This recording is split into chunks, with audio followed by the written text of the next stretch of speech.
Hello everyone. इस video में हम लोग डिस्कस करने वाले हैं आप सभी लोगों से एमसीक्यू क्वेश्चंस। ये एमसीक्यू क्वेश्चंस आपके एग्जाम पॉइंट ऑफ व्यू से मोस्ट इंपॉर्टेंट होने वाले हैं। क्यों? क्योंकि इन क्वेश्चंस को बनाया है अरिहंत पब्लिकेशन में एंड सॉल्व कर रहा है केल्विन। सो दोनों का कॉम्बिनेशन आप लोगों को यहां पर मिल रहा है। सो मेक श्योर अपनी तैयारी को बेस्ट करने के लिए वीडियो को पूरा देखें एंड हाँ, कॉपी पेन लेकर के जरूर बैठे ताकि हर एक कॉन्सेप्ट को आप लोग लिख पाएं, क्योंकि यहां पर क्वेश्चन के साथ साथ कॉन्सेप्ट भी है जरूरी। मिलते हैं वीडियो में, चलिए शुरू करते हैं। Hi learners, this is Gaurav Sharma. Welcome to Kelvin. हम आ गए हैं अपने अगले वीडियो में, जिसमें हम बात करेंगे क्लास 10th सीबीएसई के लाइफ प्रोसेस चैप्टर के दूसरे टॉपिक की। अगेन, क्या हम टॉपिक पढ़ने जा रहे हैं? बिल्कुल भी नहीं। हम यहां पे समझेंगे सीबीएसई ने जो न्यू पैटर्न दिया है एमसीक्यू क्वेश्चन का, वो किस तरह से क्वेश्चन जो है वो फ्रेम हो सकते हैं, स्पेशली इस रेस्पिरेशन वाले टॉपिक से। इस वीडियो को देखने के बाद आपको हेल्प मिलेगी इस टॉपिक को समझने में और ये जानने में कि सवाल किस तरह के आपके पेपर में बन सकते हैं। इस वीडियो को देखने के बाद आप ये तो जरूर इंश्योर हो जाएंगे कि ये क्वेश्चन अगर आपने प्रैक्टिस कर ली तो इनफ है। जितने भी जो रेस्पिरेशन के सब टॉपिक्स है ना, वो सारे इसके अंदर कवर होने वाले हैं, या रेस्पिरेशन के जितने भी पार्ट्स में हमने डिस्कस किया है वो सारा इस क्वेश्चंस के अंदर कवर होने वाला है। तो वीडियो को आखिरी तक देखिएगा। उम्मीद करूंगा कि आपको ये काफी हेल्प करे आपके इस रेस्पिरेटरी टॉपिक को या रेस्पिरेशन के टॉपिक को समझने में। तो चलिए स्टार्ट करते हैं अपने फर्स्ट क्वेश्चन से। तो फर्स्ट क्वेश्चन है यहाँ पे हमारा, ये हमारी स्क्रीन पे, which of the following statement, देखिए पैराग्राफ है, हमें आइडेंटिफाई करना है कुछ स्टेटमेंट्स को। So which of the following statements is or are true about respiration. कौन सी स्टेटमेंट जो है वो ट्रू है, या कितनी स्टेटमेंट जो है वो ट्रू है रेस्पिरेशन को लेके। पहले देखते हैं, ड्यूरिंग इनहेलेशन, जब इनहेलेशन होता है तो रिब्स मूव इनवर्ड, रिब्स जो है वो इनवर्ड मूव करती हैं, एंड डायफ्राम इज रेज्ड। जब हम रिब्स को, रिब्स में क्या चेंज आता है? रिब्स क्या होती है? रिब्स जो आपकी जो बोन है, बेसिकली जो ये जो केज है आपके लंग्स को जो प्रोटेक्शन दे रहा है वो रिब्स है। जब हम क्या करते हैं? इनहेलेशन करते हैं। जब हमने इनहेलेशन किया तो ये जो रिब का केज है वो अपवर्ड आ गया, ऊपर की तरफ आ गया, और ऐसे में डायफ्राम कैसा हो गया? डायफ्राम जो है वो आपका फ्लैटेंड शेप हमें देखने को मिलता है, और जैसे ही हमने छोड़ा तो वो अपनी आर्क शेप जो है वो डायफ्राम जो है वो बना लेता है और रिब्स डाउनवर्ड चली गई, है ना। तो क्या जब हम वो पूछ रहा है कि क्या जब हम इनहेलेशन कर रहे हैं तो ऐसे में रिब्स मूव इनवर्ड कर रही है? नहीं, ऐसे में रिब्स मूव इनवर्ड नहीं कर रही। ठीक है, तो पहली स्टेटमेंट तो बिल्कुल गलत हो गई। In the alveoli, now what are alveoli? Alveoli is the primary site of exchange of gases, जो कि लंग्स में प्रेजेंट होती है। Balloon like structure. कैसे होता है एल्वियोलाई? बलून लाइक स्ट्रक्चर होता है, बलून लाइक स्ट्रक्चर। ठीक है, और ये प्राइमरी साइट है गैसेस एक्सचेंज की। In the alveoli exchange of gases takes place. बिल्कुल ठीक, ऑक्सीजन बॉडी के अंदर जाती है और कार्बन डाइऑक्साइड बॉडी से बाहर जाती है। बेसिकली एल्वियोलाई का जो कनेक्शन है ना, वो एल्वियोलाई का कनेक्शन आगे ब्लड कैपिलरीज के साथ है। किसके साथ है? ब्लड कैपिलरीज के। तो यहीं से ऑक्सीजन अंदर जा रही है और यहीं से CO2 जो है वो बाहर आ रही है। समझे? तो यानी कि ये स्टेटमेंट तो बिल्कुल ठीक है, राइट। सो फॉर एग्जांपल कि oxygen from the alveoli air diffuses into the blood, बिल्कुल ठीक, and carbon dioxide from the blood into the alveolar air, बिल्कुल ठीक।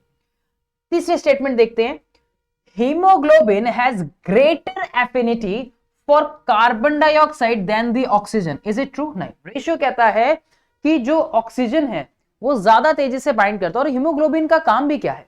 हीमोग्लोबिन जो मॉलिक्यूल होता है वो आपके ऑक्सीजन को रैपिडली बाइंड कराने में हेल्प करता है। ऑक्सीजन को रैपिडली बाइंड करता है। ये क्या करता है? रैपिडली बाइंड करता है। ठीक है, रैपिडली बाइंड करता है। तो बाइंड करता है तो यानी कि हीमोग्लोबिन ऑक्सीजन, यही तो काम है हीमोग्लोबिन का, राइट। तो ये स्टेटमेंट हमारी क्या इसके पास ज्यादा एफिनिटी होती है कार्बन डाइऑक्साइड के लिए? नहीं, ऑक्सीजन के लिए होती है। तो यानी कि ये स्टेटमेंट हमारी सही नहीं है। चौथी स्टेटमेंट देखते हैं। वैसे हमें आंसर मिल गया है यहाँ पे, क्योंकि किसी में भी अकेला जो सेकंड ऑप्शन है वो नहीं है। alveoli increases the surface area for the exchange of gases. Yes, alveoli is the primary site of exchange of gases, and yes, this alveoli increases their surface area for the respiration process, ठीक है, या for the exchange of the gases. तो ये statement भी हमारी बिल्कुल ठीक है. तो सेकंड और फोर्थ, सेकंड यहां पे भी है, सेकंड यहां पे भी है, लेकिन सेकंड जो फोर्थ है वो डी में है. सो दैट मीन्स कि D would be the correct answer of this question. तो चलिए जरा देखते हैं. तो करेक्ट आंसर हमारा क्या होगा, डी जो होगा वो हमारा यहां पे करेक्ट आंसर होगा बच्चों. चलिए तो let's move toward the next question. और नेक्स्ट क्वेश्चन है यहां पे हमारा, which is the correct sequence of air passage during inhalation. जब हवा पास करती है, जब हम इनहेलेशन करते हैं, तो ऐसे में हवा कहां से, जो हमारी गैसेस हैं वो कहां से कहां तक पहुंची. देखिए सबसे पहले जो हम इसमें देखेंगे तो हमारे ये जो दो पार्ट्स होते हैं, this is called the nostril. ये क्या है हमारा, ये नॉस्ट्रिल है. तो अब हम ये देखते हैं कि नॉस्ट्रिल कहां है. नॉस्ट्रिल्स हो गए हैं किसमें, और नॉस्ट्रिल हो गया है किसके अंदर. ठीक है, इससे हमें ये पता लगता है कि ये दोनों तो हमारे आंसर नहीं है. हमें आइडेंटिफाई करना है ए और डी में से. ठीक है, करेक्ट कर ले भाई. नॉस्ट्रिल हो गए सबसे पहला, ओपनिंग जो होती है नॉस्ट्रिल हो गई वो. तो नॉस्ट्रिल के बाद आता है लेरिंग. लेरिंग्स होता है आपका, नहीं, लेरिंग्स होता है वॉइस बॉक्स. लेरिंग्स क्या होता है, वॉइस बॉक्स. वॉइस बॉक्स बाद में आता है, पहले फेरिंग्स आता है. वॉइस बॉक्स बाद में आता है, पहले फेरिंग्स आता है. ठीक है, तो फेरिंग्स किस में है, फेरिंग्स एरा पहले. फेरिंग्स हो गया, फेरिंग्स के बाद आ गया आपका लैरिंग्स, ये बिल्कुल ठीक है. उसके बाद आ गया आपकी ट्रेकिया. ट्रेकिया जो आपका ये cartilaginous ring like shape structure होता है ना, ट्रेकिया. और ट्रेकिया के बाद जो अंदर आता है एल्वियोले, जो कि कहां प्रेजेंट होता है, लंग्स के अंदर. कहां प्रेजेंट होता है, लंग्स में. ठीक है जी. तो यानी कि जो करेक्ट सीक्वेंस बनेगा हमारा, वो बनेगा option D would be the correct answer. बिल्कुल जो डी है वो हमारे यहां पे करेक्ट आंसर इसका बनेगा. चलिए आते हैं नेक्स्ट क्वेश्चन पे. During respiration exchange of gases takes place in. जब रेस्पिरेशन हो रहा है तो एक्सचेंज ऑफ गैसेस कहां पे हो रहा है, अभी अभी हमने बात की इसके बारे में, रिलेट कर रहा है उससे क्वेश्चन, है ना. क्या ट्रेकिया और लेरिंग्स में होगा, नहीं. गैसियस एक्सचेंज, ट्रेकिया और लेरिंग्स तो आगे है, वो तो ये तो पाथवे है, लेके जाने वाला, इसका एक पाथ रास्ता है लेके जाने वाला, राइट. तो एल्वियोलाई जो होती है लंग्स में, ये है एल्वियोलाई क्या होते हैं, number one, that is a balloon shape like structure. कैसा होता है ये, बलून की तरह होता है, बलून शेप स्ट्रक्चर होता है. ठीक है. नंबर दो, primary site of exchange of gases. क्या होता है ये, this is the primary site of exchange of gases. ठीक है. थ्रॉट, लैरिंग्स, एल्वियोलर एंड थ्रॉट नहीं. एल्वियोलर फॉर लंग्स जो है वो इसका करेक्ट आंसर बनेगा. थ्रॉट और लंग्स नहीं, लैरिंग्स नहीं, ना ही एल्वियोलर और थ्रॉट. एल्वियोलर है लेकिन उसमें थ्रॉट नहीं. एल्वियोलर ऑफ लंग्स जो है वो इसका करेक्ट आंसर बनेगा. तो B would be the, B is the correct answer. तो चलिए हम आते हैं अपने नेक्स्ट क्वेश्चन पे और देखते हैं कि क्या पूछा गया. विच of the following statement is or are correct. अब यहां दोबारा से हमें बताना है कि कितनी स्टेटमेंट जो है वो हमारी करेक्ट हो सकती है या है. पायरुवेट सबसे पहला, pyruvate can be converted into ethanol and carbon dioxide. क्या ये कन्वर्ट हो सकता है इसमें. देखिए पायरुवेट क्या होता है, पायरुवेट एक 3 कार्बन मॉलिक्यूल होता है. क्या होता है ये, 3 कार्बन मॉलिक्यूल. कहां से बना है ये बना है आपके ग्लूकोज से, C6H12O6 से पायरुवेट बना. और पायरुवेट का जो है फर्दर ब्रेकडाउन होता है. अब डिपेंड करता है कि पायरुवेट जो है वो एरोबिक रेस्पिरेशन में जा रहा है या फिर एनारोबिक रेस्पिरेशन में हम इसको देख रहे हैं, है ना. ये भी तो डिपेंड करता है ना. तो ये भी एक इंपॉर्टेंट पॉइंट है. तो जब हम इथेनॉल की बात करते हैं तो इथेनॉल एक एनारोबिक रेस्पिरेशन की प्रक्रिया के अंदर आता है, जिसमें आप एक और पढ़ते हो लैक्टिक एसिड को भी, है ना. जो 3 कार्बन मॉलिक्यूल है वो भी, इथेनॉल जो है 2 कार्बन मॉलिक्यूल C2H5OH, राइट. तो ये आपका 2 कार्बन मॉलिक्यूल हो गया C2H5OH. ठीक है. और इसी से एक एनारोबिक से एक तो इथेनॉल निकलता है और दूसरा लैक्टिक एसिड निकलता है. आपने पढ़ा होगा लैक्टिक एसिड को लेके कि जो एथलीट्स होते हैं उनकी बॉडी में क्रैम्प्स आते हैं. क्रैम्प्स क्यों आते हैं, due to the accumulation of the lactic acid in the anaerobic situation और द लैक ऑफ ऑक्सीजन की कंडीशन में, राइट. तो यानी कि करेक्ट आंसर हमारा एक तो है पहला जो आंसर है हमारा, पायरुवेट जो है कन्वर्ट हो रहा है into ethanol and carbon dioxide by the yeast. ये प्रोसेस यीस्ट में भी, उनकी वजह से भी हमें उनके अंदर भी देखने को मिलते हैं जो लोअर ऑर्गेनिजम्स होते हैं। That is very important. आप लोग एनसीईआरटी में पढ़ते हो ना, वो एक त्रिशूल की तरह जो वो आपका वो निकला हुआ है जिसमें 3 पार्ट निकले हुए हैं कि कहाँ कहाँ पे ये प्रोसेस हमें देखने को मिल रहे हैं, ये काफी इंपॉर्टेंट है, right. Fermentation takes place in aerobic bacteria. Fermentation takes place in aerobic bacteria नहीं, एनारोबिक बैक्टीरिया में भी है, एनारोबिक बैक्टीरिया जिसमें होना चाहिए। तो ये तो करेक्ट आंसर आपका इसके अंदर नहीं होना चाहिए, ठीक है, क्योंकि हमें करेक्ट बतानी ये नहीं। Fermentation takes place in aerobic, anaerobic. Fermentation takes place in mitochondria. Mitochondria में एनर्जी की रिक्वायरमेंट होती है और वो एरोबिक रेस्पिरेशन होता है, तो ये भी नहीं होगा। Fermentation is a form of anaerobic respiration, ये ठीक है, ये ठीक है। तो यानी कि हमारे जो स्टेटमेंट निकली वो एक तो फोर्थ निकली और एक फर्स्ट निकली, तो फर्स्ट तो इसमें है और फोर्थ, तो ये आपका जो करेक्ट आंसर होगा यहाँ पे, the correct answer would be C. तो सही जो आंसर है यहाँ पे हमारा वो क्या है, सी जो है वो करेक्ट आंसर है। चलिए अगले क्वेश्चन पे नजर मारते हैं, देखते हैं क्या पूछा गया है। Lack of oxygen in muscles often leads to cramp. ये सवाल कई बार आता है जब हम एथलीट्स की बात करते हैं, तो एथलीट्स की बॉडी में हमें ये देखने को मिल जाते हैं, राइट। अमंग द क्रिकेटर्स अक्सर देखा गया, आपने देखा होगा, फास्ट बॉलर अचानक से भागता भागता आ रहा था और वो रुक जाता है, फिर हम देखते हैं कि उसके तो जो क्रैम्प्स हैं वो आ जाते हैं। एथलीट्स में ज्यादा देखने को मिलते हैं हमें, तो क्यों है वो, क्या है वो? तो क्या हो रहा है यहाँ पे, conversion of pyruvate to ethanol नहीं, अभी मैंने पीछे बताया। Conversion of pyruvate to glucose, glucose देगा तो एनर्जी आएगी, नहीं। None conversion of glucose to pyruvate, नहीं। Conversion of pyruvate to lactic acid, pyruvate जब लैक्टिक एसिड में कन्वर्ट होता है तब ये कंडीशन आती है। ध्यान रखिएगा, ये सवाल अक्सर पूछा जाता है और जब सब्जेक्टिव पेपर होता था तब भी बहुत बार ये पेपर जो में सवाल जो है वो आता था। चलिए, तो करेक्ट आंसर क्या होगा यहाँ पे, D will be the correct answer. चलिए आते हैं अपने अगले क्वेश्चन पे और देखते हैं क्या पूछा गया है। The breakdown of pyruvate. देखिए पूरा जो ये ज्यादातर जो क्वेश्चन आ रहे हैं उसी चार्ट से आ रहे हैं, बहुत इंपॉर्टेंट है वो चार्ट, आप पढ़ते हैं एनसीईआरटी में उसको। The breakdown of pyruvate to give carbon dioxide, water and energy. Breakdown of pyruvate, वही 3 carbon molecule, carbon dioxide, water and energy takes place in, तीनों निकल रहे, CO2 भी है, वाटर भी है, एनर्जी भी है। देखिए न्यूक्लियस तो नहीं होगा यहाँ पे, न्यूक्लियस की बात नहीं करेंगे हम क्योंकि पायरुवेट की बात हो रही है। और ये जो प्रोसेस है ये साइटोप्लाज्म के अंदर होती है। कहां पे हमें देखने को मिल रही है ये साइटोप्लाज्म के सेल ऑर्गेनल्स के अंदर हमें देखने को मिलेगी, राइट। तो एक हमें जो देखने को मिलती है, और साइटोप्लाज्मिक प्रोसेस एक ये होती है जब हम ग्लूकोज टू किसकी बात करते हैं, पायरुवेट की बात करते हैं, तो ये प्रोसेस हमारी साइटोप्लाज्मिक होगी, तो न्यूक्लियस की तो बात यहाँ पे नहीं होगी। माइटोकॉन्ड्रिया अपने आप में सेल ऑर्गेनल हो गया, वो अलग है। साइटोप्लाज्म में नहीं, साइटोप्लाज्म में ये वाली होती है, मैंने आपको बताया ग्लूकोज टू पायरुवेट। क्लोरोप्लास्ट अलग सेल ऑर्गेनल हो गया। तो कार्बन डाइऑक्साइड जहां पे रिलीज हो रही है, ठीक है, यहां पे नहीं हो रही, क्लोरोप्लास्ट में नहीं देख रहे हम उसको, प्लांट्स के लिए है वो। So carbon dioxide, water and energy. So mitochondria is the correct answer according to this situation.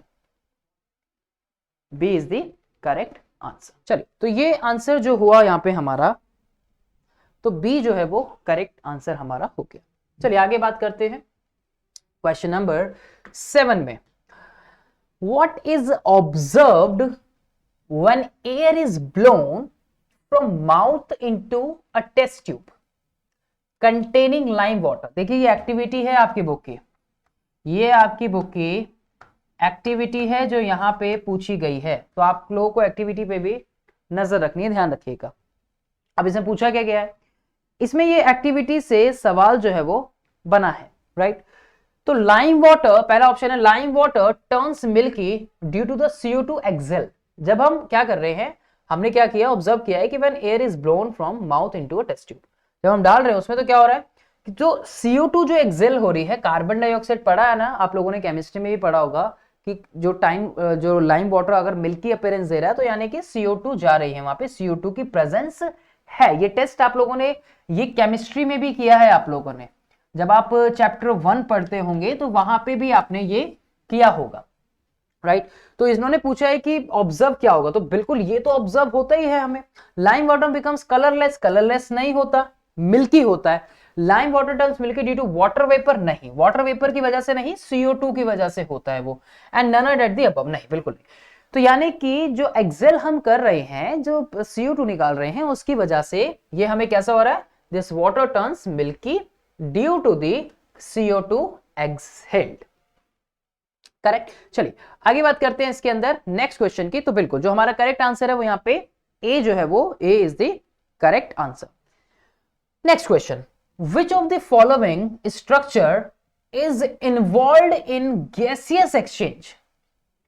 ध्यान से सुनिएगा कि which of the following structure is involve in gaseous exchange in the woody stem of a plant. Gases exchange के लिए कौन सा part यहां पे यूज होता है, क्या woody stem of a plant, woody stem of a plant. देखिए गैसेस एक्सचेंज में तो ये भी रोल प्ले करता है, लेकिन यहां पे बोला गया है वुडी स्टेम ऑफ प्लांट, और ये हम ज्यादातर जो पढ़ते हैं हम कहां पे पढ़ते हैं, लीव्स में, है ना, लीफ में पढ़ते हैं हम। उसके अलावा स्टोमेटा के अंदर ही गार्ड सेल होती है, तो यानी कि ये भी नहीं होगा। और एपिडर्मस तो हमें हर एक पार्ट पे ऑलमोस्ट जो है एपिडर्मस जो लेयर होती है, जो टिश्यूज होते हैं वो देखने को मिलते हैं, ये भी नहीं। तो ये बोल रहा है कि which of the following structure is involve in the gases exchange in the woody stem of a plant. तो वुडी स्टेम रीजन पे जो हमें देखने को मिलते हैं लेंटिसेल्स होते हैं। लेंटिसेल जो होते हैं वो आपके एक तरह के पोरस स्ट्रक्चर होते हैं, ये एक तरह के टिश्यूज होते हैं आपके जो रोल प्ले करते हैं इस गैसियस एक्सचेंज में। ठीक है, इनका काम ही ये है गैसेस को एक्सचेंज करना। तो ये होता है क्या, गैसियस एक्सचेंज, किसकी हेल्प से, लेंटिसेल्स की हेल्प से। तो B would be the correct answer, correct. तो बी जो है यहाँ पे वो हमारा करेक्ट आंसर इसका बनेगा। आते हैं अगले क्वेश्चन पे जो कि पूछा गया है, ड्यूरिंग वाइगरस फिजिकल एक्सरसाइज, जब आप बहुत ज्यादा फिजिकल एक्सरसाइज कर रहे हैं तो lactic acid is formed. Again ये क्वेश्चन अभी हमने किया था पीछे। अभी कह रहा है कि यहाँ पे लैक्टिक एसिड जो है वो बन रहा है, लैक्टिक एसिड फ्रॉम ग्लूकोज, है ना, कहां से बन रहा है, ग्लूकोज से। एक्चुअली जो हम देखते हैं तो ग्लूकोज से बनता है पायरुवेट, और पायरुवेट से बनता है ये लैक्टिक एसिड। ठीक है, inside the muscle cell, why inside the muscle cell, because there is a lack of oxygen, there is a lack of water, नहीं, there is excess of carbon dioxide, नहीं, none of the above. There is a lack of oxygen, oxygen की कमी की वजह से क्या होता है, लैक्टिक एसिड बनने लगता है। और जब ये लैक्टिक एसिड बनता है तो क्या आते हैं, ये क्रैम्प्स इंडिकेट करता है, क्या दिखाता है, क्रैम्प्स को दिखाता है। ठीक है, तो that is the correct, A would be the correct answer. Yes, A जो है यहाँ पे हमारा वो एकदम ठीक आंसर है। Next question, how does the exchange of gases occur in roots of a plant. How does the exchange of gases occur in the roots of the plant. कैसे होता है गैसेस एक्सचेंज प्लांट्स की root में, number one through the lenticels. क्या lenticels, अभी हमने woody regions में वहां पे बात की, हमने अभी इसको बोला कि वो वुडी स्टेम में हमें देखने को मिलता है। ठीक है, दूसरा थ्रू द रूट स्टोमेटा, नहीं, रूट स्टोमेटा से भी नहीं, और थ्रू द रूट हेयर्स। देखिए रूट हेयर्स प्रेजेंट होते हैं जो कई चीजों के लिए अपना सरफेस एरिया भी इंक्रीज करते हैं, तो उनमें से एक काम जो है उसका ये भी है कि गैसेस को एक्सचेंज करना। तो यानी कि जो करेक्ट आंसर यहां पे बनेगा वो क्या बनेगा, C would be the correct answer, correct. तो रूट हेयर्स होते हैं जो इसमें अपना रोल प्ले करते हैं। चलिए नेक्स्ट क्वेश्चन की बात करते हैं, the product of alcohol fermentation, the product of alcohol या फिर alcoholic fermentation is the ethyl alcohol और द मिथाइल अल्कोहल, राइट। अभी हमने बात की थी, जब हमने पढ़ा था वहां पे इथेनॉल के बारे में, तो वहां पे हमने बोला था कि C2H5OH के बारे में पढ़ा था, है ना, इथाइल अल्कोहल, राइट। तो इथेनॉल जैसे हम बोल लेते हैं तो करेक्ट प्रोपेनॉल नहीं होगा, ब्यूटेनॉल नहीं होगा, उसके साथ साथ यहाँ पे कार्बन डाइऑक्साइड भी जो है वो गैस भी जो है वो रिलीज होती है। तो अल्कोहलिक फर्मेंटेशन जब हमें देखने को मिलता है, और ये कहा किसके थ्रू होता है, अभी हमने जब पीछे चार्ट पढ़ा था तो हमने बोला था कि यीस्ट में, बाय यीस्ट जो है हमें ये देखने को मिलता है। तो correct answer would be the A according to this question, A is the correct answer. चलिए नेक्स्ट क्वेश्चन के बारे में बात करते हैं और देखते हैं किस तरह का सवाल जो है वो पूछा गया है। Efficient gaseous exchange requires the respiratory surface to be thin walled. Efficient gaseous exchange required the respiratory surface to be thin walled. देखिए अगर बहुत ज्यादा थिक वर्ल्ड होगी तो गैसेस एक्सचेंज कैसे होगा, प्रॉब्लम आएगी, राइट। तो यानी कि एक गैसेस एफिशिएंट गैसेस एक्सचेंज जो हो रहा है उसके लिए रेस्पिरेटरी सरफेस का थिन वॉल्ट होना जरूरी है। क्या जरूरी है? बिल्कुल होना जरूरी है। तो ट्रू है, ये कांट से फॉल्स नहीं, होना जरूरी है उसका। तो करेक्ट आंसर क्या होगा यहाँ पे?